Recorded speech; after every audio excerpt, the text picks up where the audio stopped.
Hello, YouTube. In my spiritual talks with spiritual people, one thing I've noticed is there seems to be this idea that anger is bad. That anger is bad no matter freaking what. Like, there's no good reason ever to feel anger because it's not divine. It reminds me of a quote by J. Krishnamurti where he talks about fear, and where he says fear, I'm going to put in anger. It is not that you must be free from anger. The moment you try to free yourself from anger, you create a resistance against anger. Resistance in any form doesn't end anger.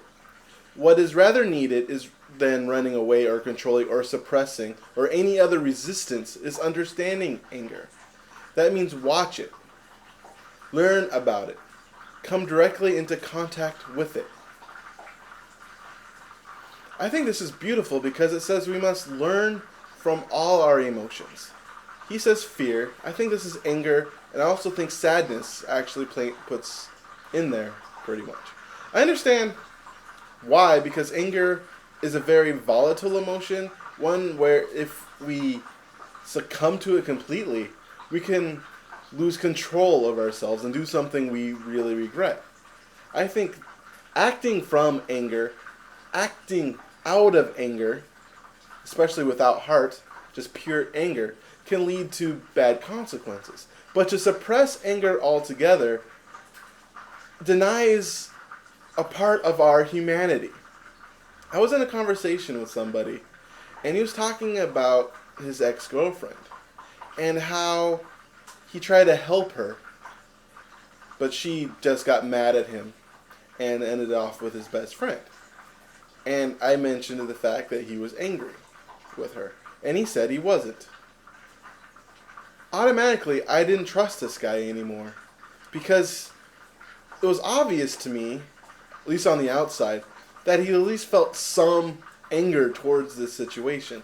It very much was at least frustrated by it, which is just another word for anger. Maybe a nice, more spiritual term for anger. And he had good reason to be, because this future he created, she denied him. A few months back, I had an experience like that, and I actually got in touch with my anger. I met a woman, and I thought it was amazing.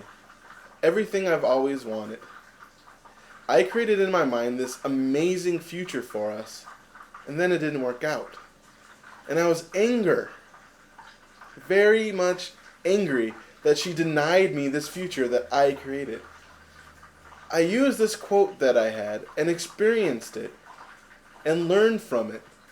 And I learned that when I create futures and become attached to them, I become angry.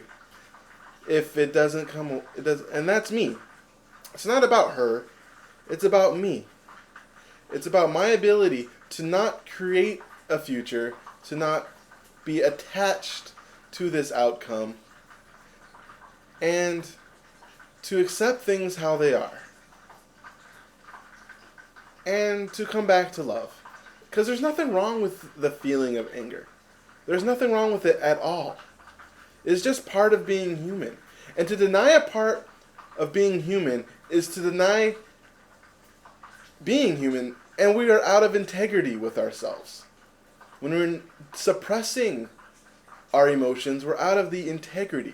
And if we can't feel all aspects of being human and be in actual integrity with ourselves, it hurts our integrity with other people.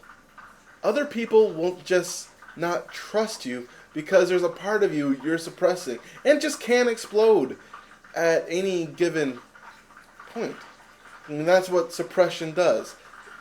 Suppression, compression builds pressure, and it could explode in anger, or it could come out some other place, and maybe pornography, or eating a lot, or promiscuous sex, or any other drugs, any other escape. So learn how to learn from your emotions and experience them. They're part of what makes us human. And each emotion has something to teach us, and it's something our body is telling us. Generally, if such as anger, is something we want changed. I wanted my future, and it was changed, and I was angry. So, teach yourself to experience your emotions. The book Nonviolent Communication is a good book I can suggest to help you on a step to feel your emotions and really feel who you are and be who you are. Figure out the divinity in anger and the divinity in all feelings, because everything is divine. Namaste.